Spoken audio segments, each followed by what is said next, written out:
Hey, what's up guys? Welcome back to Diecast Resurrection. I was working on another video for a couple days and I've been running into trouble, so I gotta do something else here real quick. So this is a Mustang I did a while ago.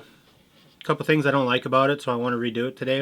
It doesn't roll very good, and there's a big dirty gouge in the body back here and a little bit on this side that I totally missed, so I didn't release the video because I was like, oh, they're gonna hate that. It's very close to an Eleanor. The year is wrong and the hood is totally wrong, but it's still a sweet Mustang. So we're gonna do a Testors paint job on this one, and it is gonna be banging, and hopefully you guys enjoy this video. So let's get going on this one. So this guy's already pre-drilled. I already took the screws out. It's ready to go, but I didn't like it. So we're going to redo it. This has got a load of clear coat on it, so I can't see it stripping that well, but we'll see. It's not every day I strip off one of my finished paint jobs. This wasn't meant to be, not this time. Get that little hiney. I'm just going to let that do its thing for a while. It's going to take a little bit.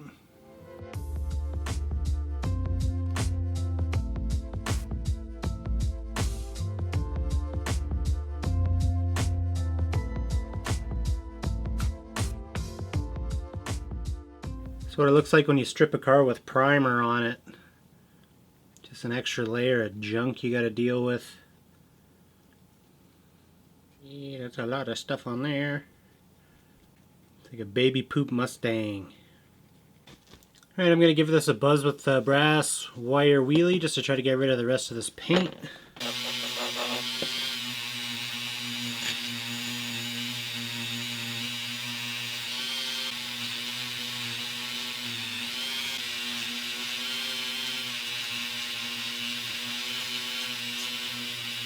Man, that's a pretty rough casting considering this is a brand new car.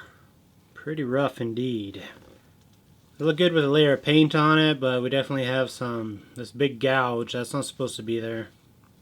And there's a little one over here too. So we're going to putty those bad boys up. We're going to use some of this just because it's quick dry. Not necessarily recommended for use on metal, but it works and it dries so quick. We're going to stick a dish here. Fill up these.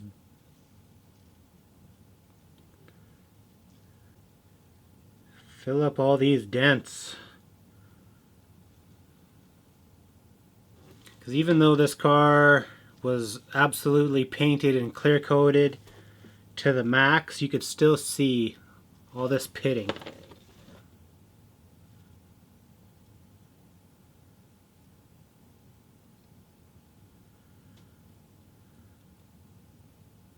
We'll let that dry, we'll do a little bit of sanding, and then we'll see about some paint.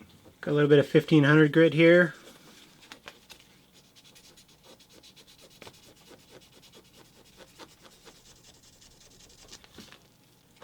I don't remember my other gloves squeaking on the desk. I've seen 50-year-old Redlines that are better than this.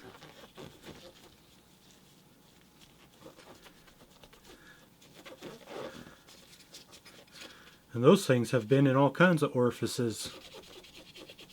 Alright, so I'm going to give this one more good rinse with some hot soapy water, get all the sanding dust off it. And then we're going to do an El Cheapo Testors paint job. And I wish I had, you know, a $13 airbrush to do it with, but I don't. But there isn't really a big difference. When you're paying more money for an airbrush, it's usually going to be a reliability thing. And if you have a really cheap one, and you keep it clean and you do a good job of maintaining it, you'll be able to do nice paint jobs. If you're looking for an affordable way to paint your cars, check out the Testors metallic line. That's what this is.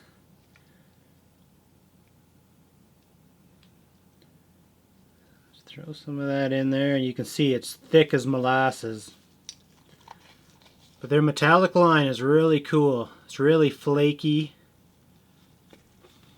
Got a good look to it, and I'm going to thin that out a little bit with some lacquer thinner.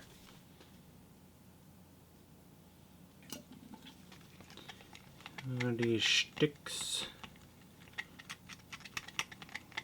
Geez, it feels like I haven't sprayed with testers in years.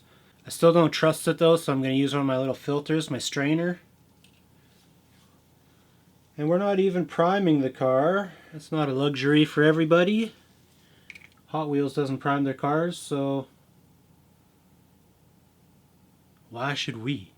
Let's just go ahead and spray this Mustang.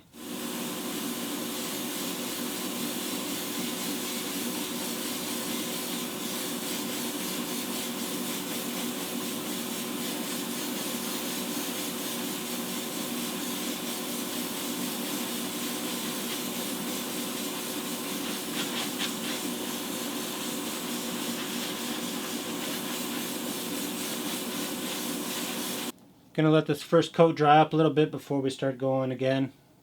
Since we're not using a primer, you want to start off real light and just ease into it.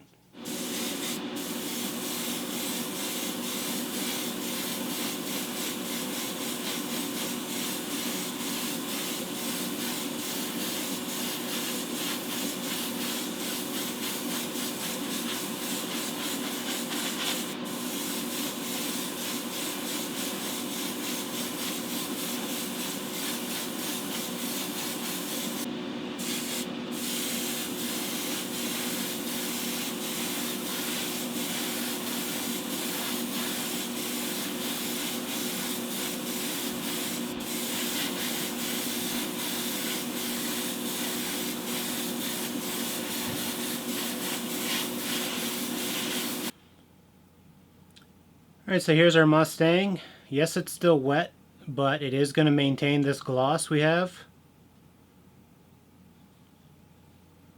So it should be a real looker once we get our parts back on it. So now if we were to clear coat this, it would look even better, but with this enamel you don't have to. It's going to look great without it, but the clear coat is going to make it a little bit more durable for sure. We're going to let this dry, then we'll come back to it and finish it off, and we get ourselves a nice cheap little paint job there on this here Mustang, and then we're going to go ahead and we're going to put this guy back together, okay?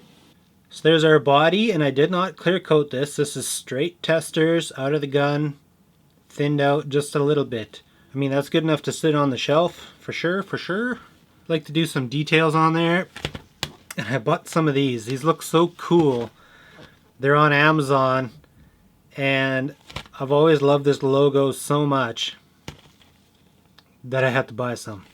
I haven't used them yet, but they're, you know, typical paint markers.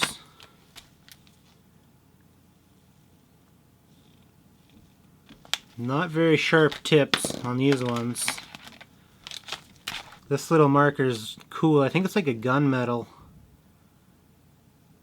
kind of marker. Just shows up like a gray. That's got a nice point on it.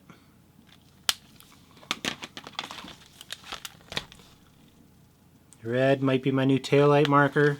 I don't know. Yellow, same thing.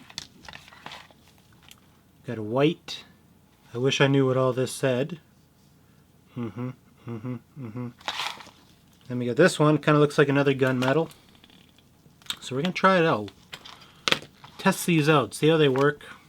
Our sweet mags here, I would like to make these gunmetal if we could, but I don't want to test it on one of these because these are limited. These are limited edition. So I'm going to grab some other mags that aren't so pimp and we'll try it on those first. These are pretty ugly. They're usually just loaded up with flashing, but they're nowhere near as nice as these. These are actual Dodge mags from Greenlight, I think. Gundam style. Try this one first, see what it looks like on this chrome. I am curious. I see nothing.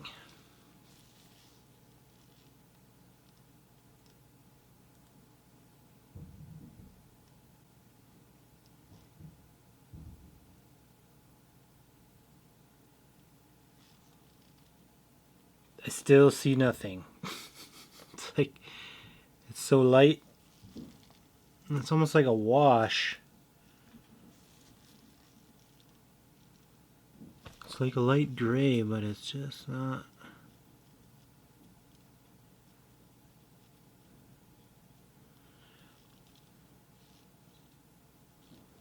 It's not showing up on the chrome anyways. Okay, well, let's go ahead and move on. Maybe that's our ticket here. Oh, there we go. That looks like a nice gunmetal color, but the tip is so big, I don't know if I can get it in there.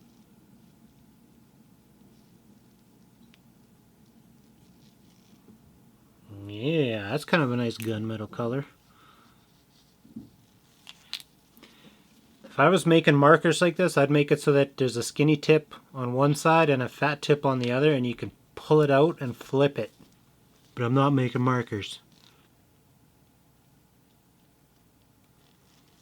Yeah, this could work. This could work.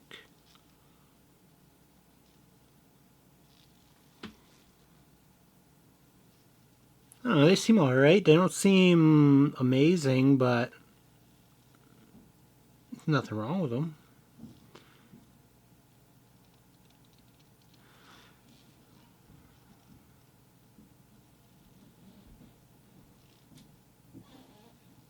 It's kind of like having Mollentow pens.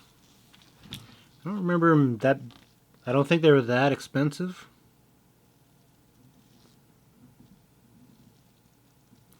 But I'm happy to have them. Just wanted to see how this would look with some testers. Or at least show you guys that you don't have to have expensive paint and everything to do a good job. We should do some black. Do we get a black? We got blue. What kind of hobby markers don't have black? That's crazy.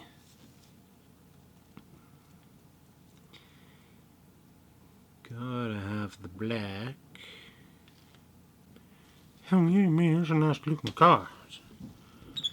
It's a nice color for a Mustang.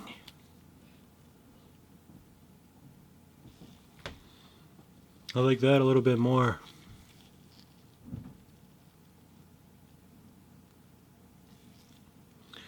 Bloop, bloop, bloop, bloop, bloop, bloop, bloop. Those are reverse lights. Yeah, this is definitely a wash, which is cool. It'll be very handy for grills and things. So I like that a lot. Put a little liquid chrome on my here cup, but I don't have any toothpicks. I'm kind of just using these things to death.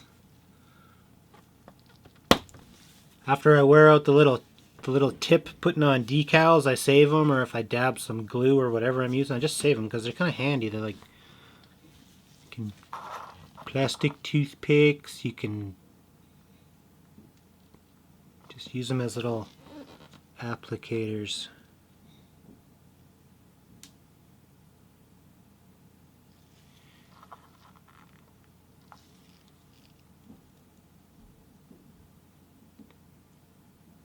Some nice fog light, boy.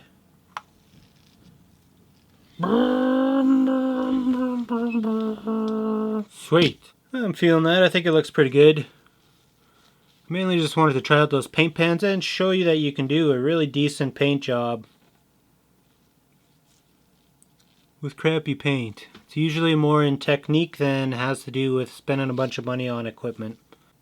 The biggest thing that messes up airbrushes is not cleaning them out properly. That's when you get little spatters and little bits of things in your paint. Also filtering your cheaper paints. So that's when I started using strainers, is when I would paint with testers, and now that I'm into the Createx stuff, I don't really use my strainer because I never get burned, it seems like, but I always get burned when I use the cheaper paints, and so that's what got me going on it in the first place. So that is probably going to do it for this video. I had something else planned, but I got screwed up. I was in the middle of making an epic quad cab when things went awry, so that hopefully is tomorrow's video or the day after. We will see. I want to thank you guys for watching, and I'll see you in the next one.